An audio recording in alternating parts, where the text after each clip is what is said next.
Let me tell you guys something. Ever since Chris Chan got out of jail last year, and he's come back to doing these streams where he just sits in front of the camera, draws, or plays video games, and a lot of times basically goes back and forth with the people super chatting him. But I mean, my god, I finally sat down and tried to watch like a whole one of these streams without skimming through it, and I got about an hour and 10 minutes in before I just lost it. My friends, a man can only take so much of hearing random thing, random thing, random thing.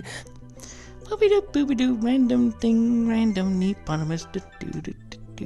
He did this for hours. Like he did this for fucking hours. I'm telling you, he sat there drawing, and every now and again, every couple minutes, someone would send in a super chat, and he'd look up, he'd either respond to it or just brush it off if it was something even like slightly trollsome. And when there wasn't no super chats for him to respond to, he just sat there making like random noises. Now, I know that's not anything like out of the ordinary for Chris, considering his random access humor and everything that goes with it, but it was, I'm telling you, after a while, it was just like, holy shit, like he really has nothing to say here. Like, he's not interested in seeing what any of the people in chat have to say. He's only interested in seeing what the people who give him money have to say. And he's not interested in saying anything else. Like, he's not trying to sit there and give these people a show. He's not trying to keep anyone entertained. He's just sitting there and kind of twiddling his thumbs, waiting for people to throw money at him. This is the most ridiculous stream I've ever seen, but it was working. And it has been working. Ever since he got out of jail, people have been just giddy to throw $5, $10 at Chris to make like 10-year-old references, or goddamn 15-year-old references to Julie and Liquid Chris and all that. And I mean, if that's what you think gives you bang for your buck, then so be it. But it's quite an odd thing to do, but people do it. And people aren't going to stop doing it. And so we're just going to keep getting more of these ridiculous Chris streams. So the reason I say that is because even if he wasn't getting this, I'm not saying he'd get up and go get a job, but he just wouldn't be doing this streaming stuff. He hates this. Don't get it twisted. Yeah, Chris likes to draw. Chris likes to play video games, but Chris does not like to do it in front of an audience. He wants to be anywhere but here. Why? Because it feels like work. He has said that many years ago, that, Sonichu, he didn't want it to become like a job because he never wanted to feel like he had to work. And now he does. And even something as little as this, sitting there and live streaming. And ladies and gentlemen, let me tell you, I live stream. It's fucking easy, alright? This is not some like grandiose task Chris is having to accomplish, but it sucks the life out of him. You ever heard the Radiohead song where they say a job that slowly kills you? That's what this is doing to Chris. I mean, any job is just, you can see it. It's eating away at his soul, it's not what Chris wants to do, and he can put on a little smile, but you see it in those eyes. What he wants to do right now is listen to a bunch of pony YouTube videos and do this stuff offline, but he's got to make a living somehow, and the people who are currently like his, I don't know whether to call them his owners. That sounds messed up, right? But his handlers, but they're not legally like handlers. So that's why I call them wranglers. Well, they're the ones who are like making him do this. And the reason I say that is, I don't have any definitive proof on that, but guess what? Chris didn't set up all this stuff himself. Chris is not some technical, it doesn't take like a technical savant to figure out a live stream. Big words coming from me who streams from my PS5, trust me, I know. But the point is that Chris was not sitting in jail going like, oh man, just biding his time, waiting to get out there and be the best live streamer possible. This was never in the cards. You know what Chris expected to do when he got out of jail? Go back home, play with his toys, and just keep really just scraping by on whatever people would give him. No job, no income, just pure, unadulterated Sonichu. Just nothing but Sonichu action all day long. And I know that sounds terrible, Like, it sounds kind of weird, but technically, like, he does draw Sonichu's getting down sometimes. So that's not what I mean. He just wants to play with those toys all day long. He wants to do stuff like this, like art. And again, I know I sound like a broken record, but like, he wants to do it privately. But at the end of the day, it's Chris Chan. And because his story always seemingly takes the same turn, he doesn't get the luxury to have that. Because these people got him propped up in front of the camera at least once a week. And every time one of these streams happens, you can just see him getting more and more frustrated as time goes on. I think they probably made an agreement with him though, where he only had to have his face on camera for like the first 20 seconds, and then he's allowed to just show his hands the rest of the time, because that's all we got here. And it is pretty lame, but you'll be able to hear Chris just fine, and some of his reactions to some of these super chats are they're just as funny as you'd imagine them to be. And then Chris brings up one thing that I think is probably the most important piece of info he's dropped in the past few months. When someone asks him about Flutter or asks him about his supposed girlfriend, the reaction Chris gives is pretty shocking if you're someone who really thought they were a couple. So we'll get into all that. Let's start back at the beginning here. So the stream starts with the generic Sonic breakdancing intro that all Chris's streams have had the past few months, but I don't know if it's just me, because I'm probably not even probably, I'm too lazy to go back and check, but it seems like Chris's name is getting longer and longer each time one of these streams happens. Chris's new wacky name is now Jesus Christine Weston Chandler Sonichu Prime. Now there's no way Chris actually calls himself that, right? Hey everybody, Jesus Christine Weston Chandler Sonichu Prime here once again. Well, fuck me. And, well, even though it wasn't the most popular request as voted on the polls last week, we're going to give that a go this week. So, this week, as you can see, we got the over-the-shoulder view perspective going. Got a lovely little bit of paper. Got Book 0 HD right here. And we're going to color the few pages and finally be caught up and maybe draw page 65 right after this. I mean, given if we have time, obviously. So, without further ado, let's go over the shoulder. And with that, the stream just dies. Like, I'm gonna be honest, most people left the chat once they realized this is just one of those streams where you get to see Chris draw. If Chris is going live, people want to see him, because Chris's, like, responses and some of the faces he makes to some of these super chats they're too good not to see.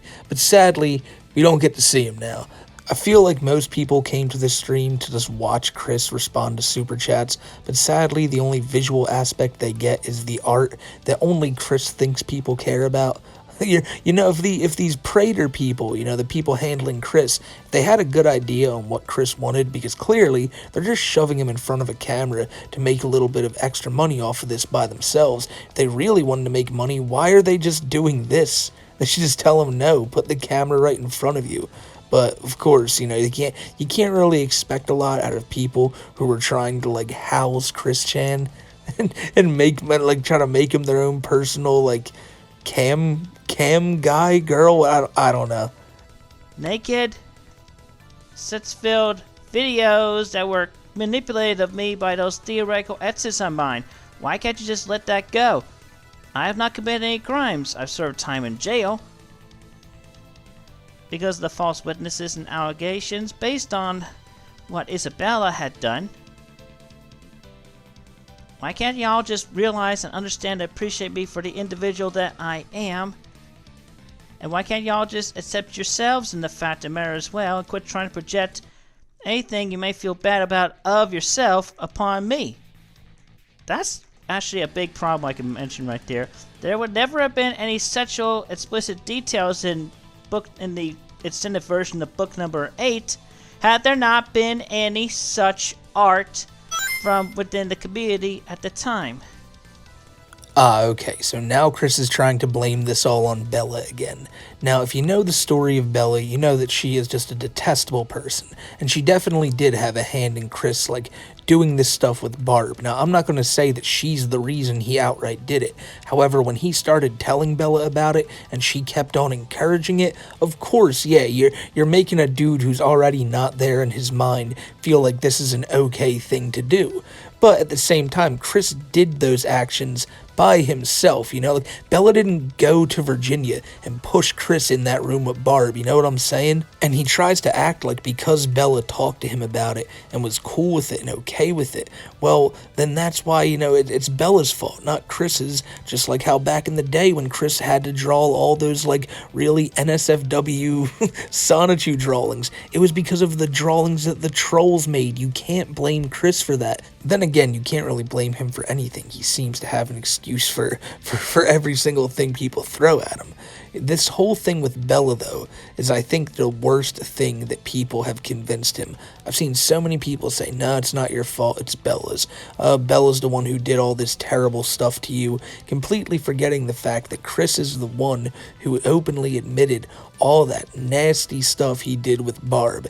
Yes, it was on that phone call with Bella, but at the same time, Bella's not the one saying, hey, Chris, isn't it true that you did this? And isn't it true that you did this too? I mean, sometimes it seems like Bella is aware of the situation going on, but most times when Chris is going into detail with it, Bella seems very shocked at just how far things have gone, and not in a bad way. She's hype about it, because remember, at the end of the day, Bella's goal was to blackmail Chris and eventually try to get him to off himself. That's really what Bella's whole game plan was there. Use this whole situation, and then use the situation of Chris going to this pony convention or some type of anime convention. I don't know what it was. It was either an anime thing or a pony convention called Everfree Northwest. And at this convention, Chris was going to, well, Bella wanted Chris to try to sleep with this other girl whose name was the Sutress. And this girl was 19 years old.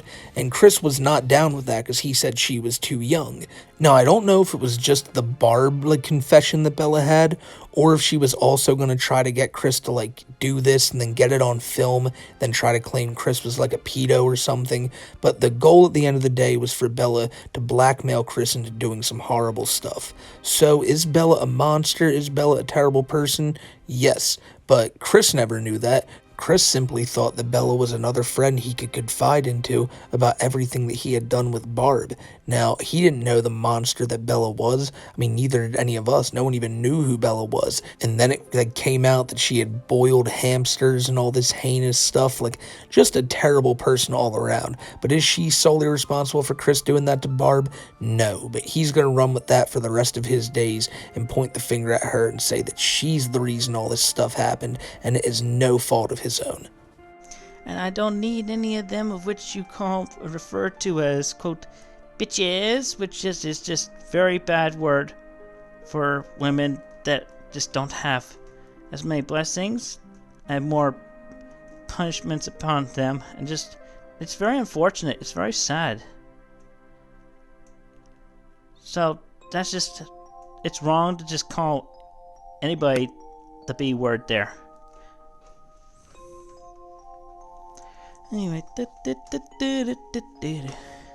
yeah, I think that was Chris's inadvertent admission that him and Flutter are not a couple by saying that, you know, he does not need no bitches. But then he specifies that these are like women who they're being punished, you know, they're down on their luck, and we should feel bad for these women, and nobody should be called that. Like, I'm telling you, it's one of those classic Chris things where he immediately realizes like what he's about to say, and then he just jumps to another topic completely. As I said, at some point in like this 2-hour and 30-minute stream, Chris is asked about Flutter, and he responds, you know, that's what I meant with the whole bitch-ass comment. So, like, him and Flutter are seemingly not a couple. And maybe if they were, then they're not anymore. But it doesn't seem like they ever were, because Chris just last week in the video we dropped was talking about the friend zone and how it's not a good place to be and all that. And so just everything he is saying seems to point to the fact that they are not a couple, they were never a couple, and they probably are just friends that Chris, of course, has like optimism that there will be a relationship there, but he's always had that with every single female in his life. He can't just be friends with a girl. They have to be a couple or nothing else. And it's got to be so weird to be a female in Chris's life, especially someone just trying to be a friend, because they got to know there's never a chance of that happening, because he's always going to ruin it at the end of the day by being creepy in some form or fashion. And maybe that's why we don't see him and Flutter together as much anymore. The next clip is pretty funny though. Someone sends in a super chat basically just kissing Chris's ass, being like, "You're so amazing, your art's so awesome, keep up the great work, Chris." And he gets so excited in seeing this, but then immediately turns it into, "Yeah, we need a lot more of that. A lot less hate. There should be a whole lot more of that." Thank you so much. Thank you. Yay! Yay! See, why can't more of you be more supportive like that? Some of you are, I do appreciate. Should be a lot more than that. Ah, right, so this is where someone asks about Chris's girlfriend, asking if he has a current girlfriend or what's the situation with that. And Chris gives a pretty cocky response. Wouldn't you like to know? But I'll tell you this much. I don't need it. I tell you this much, as I said before, I'll say it one more time, and only one more time. I don't need any bitches. So there.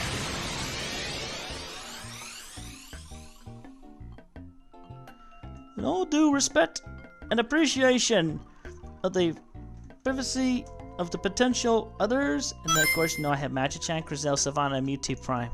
So again, at the end there, Chris like subtly tries to walk it back a little bit by saying, but he respects that person's privacy, along with, Magic-chan and Mewtwo and all them, because a lot of people do forget Chris is still married to them, and they are his first priority, Flutter needed to earn a lot of trust to get into that love, quadrangle, and I don't think she maybe made the cut, but Chris basically, he's doing everything he can to not say, yeah, we're not a couple.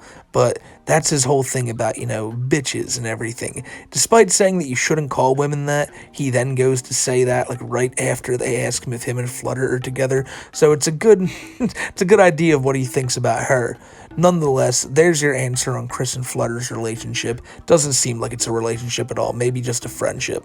But who cares about all that? Because somebody asked Chris if Sonichu likes BBC. Okay, actually I can answer that question. So Sonichu Prime, he sometimes watches British comedies on the television, but not all the time. So if he had the choice and he felt like it, he would like the BBC. Because actually it is funny. Those are funny shows and good programming. Yep, just a little fun. But then you have to understand that there are some things that appear fun, but they're not so fun, like certain Russian propaganda that will be discussed outside of the live stream on another video another time, which has been popular for years. I have premonitionally foretold how awful it was time and time again. And that is all I will say about it without directly addressing it. That's another thing. I'm not a freaking Nazi, so stop trying to misunderstand me and misportray me like that. That means was dead back in 2008, and they want it back. So I mean, what? I don't know what to make of that whole thing. So Chris wants you to know that he is not down with Russian propaganda because it may seem fun, but there's nothing fun about it. And also remember another thing, Chris is not a freaking Nazi. What are you doing, guys? Why would you ever think that? Ever since Chris was in jail, We've talked about this before, but for the past few years, ever since the Russian-Ukraine thing happened, Chris has really looked at Russia as like the big evil in all of his delusions. Even when it comes to religion, Russia somehow plays a part in it. You know, that Russian propaganda is some biblical shit in Chris's mind. So he's got to put a stop to that because they're one of the big like evil empires that his holy war is fighting against. I know this all sounds like a bunch of hullabaloo, and it is, but this is what Chris like really thinks. Like Russia needs to be stopped because again, it has some random thing to do with the Sonichus and all that. Because nowadays everything does. If there's a big crisis in the world, the Sonichus have something to do with it, and/or they can stop it. I mean, it's all wacky from Chris, and it's only because, like, while he was in jail, this is one of the things he heard of mostly, so of course he incorporated it into his own wacky life. And finally, Chris gives one more take on relationships, not to kiss and tell, and a bunch of other stuff that could be, like, it could be relating to him and Flutter if you try to read between the lines, but I don't know, you guys tell me after you hear it. Don't kiss and tell after the first date. Or even before the first date. Period. You gotta take your time, really see if you're compatible and soul bonded and everything. Otherwise, you might be wasting your time. You have to really know it. It's a deep soul connection and the soul compatibility between the individuals. It's deep. It's not surface level. So there's no porn whatsoever that can literally replicate any of that. So therefore, it's a moot point to even try to replicate it. Why? Because you can't on surface level. Not even in any amount of acting. Because it has to be deep, authentic, and true and mutual. I mean, if I didn't know better, I'd think that he's talking about him and Flutter's situation there. That the feelings weren't mutual, and you know, there has to be like some surface level stuff there. Like, again, it's all some confusing mumbo jumbo from Chris, but if you read between the lines, I think he's trying to talk about him and Flutter's problems and how they just didn't connect. But who knows? He could be saying all this, and they could be like as tight as ever. They could be a couple that's looking to get hitched real soon, and we couldn't know a damn thing about it. But it's Chris, and if this really was happening, we all know that he wouldn't be able to keep his mouth shut about it. Granted, he's been pretty good on keeping like some things secret, his location and all that, more than he has been in past years, but I still think somewhere deep inside there is the Chris Chan of old. I mean, not even that deep inside there. He's right there, but there's some things that he's changed, and I don't think it'll be too hard for him to start slipping up again, and I actually expect that to start happening soon. But Chris has actually been doing pretty well, and it'll be interesting to see where he goes from here. When I say well, I mean well in the sense of not slipping up. I mean, he's still doing these live streams as crazy as ever, under the thumb of the Praetor. I mean, you can only be doing so well if you're living under those circumstances. But until more happens with Chris, this is all I can tell y'all today. So until the next one, ladies and gentlemen, I hope you guys have a great rest of your week, a great rest of the month, great rest of your goddamn life. And you know what? Spring is vastly approaching, and that means summer's coming shortly afterwards. It's going to be before you know it till the weather's beautiful and everything in life feels like it's just going good, ladies and gentlemen. And until that day comes, just keep your head up, keep on fighting, and whatever you're going through in life, you know you're going to kick its ass. And until I see you on the next one, take care, be safe, and I'll see y'all then.